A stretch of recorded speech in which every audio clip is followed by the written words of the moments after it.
Welcome to the Genius Factory. Enjoy the video. In this video, I will explain how to play Overwatch on PC.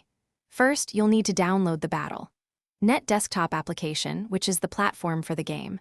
Once installed, create a free Battle Net account or simply log in if you already have one. Then, use the search bar to find Overwatch 2 and click the Install button. The game file size is approximately 50 gigabytes, so ensure you have enough storage space and a stable internet connection for the download. Now, let's cover the fundamental controls. You'll use the W, A, S, D keys for movement, navigating your hero across the map. Your mouse is crucial for aiming and looking around the environment. Left-click fires your primary weapon, while right-click often activates an alternate fire or ability.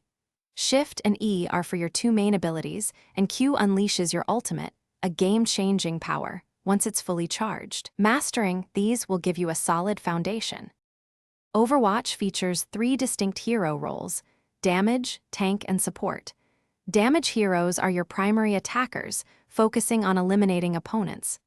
Tanks protect their team and initiate engagements, while support heroes keep everyone alive and provide crucial buffs. The game offers various modes like Escort, Control, and Push, each with unique objectives. Understanding your hero's role and the map's goal is key to securing victory with your team of 5 players. To truly excel, practice is essential. Experiment with various heroes to discover which ones best suit your style. Familiarize yourself with each map's layout, including critical health pack locations and flanking routes. Effective communication with your team, whether through voice chat or pings, can turn the tide of a match.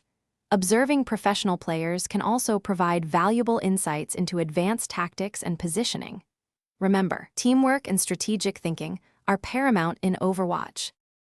Thanks for watching. If you found this helpful, don't forget to like and subscribe.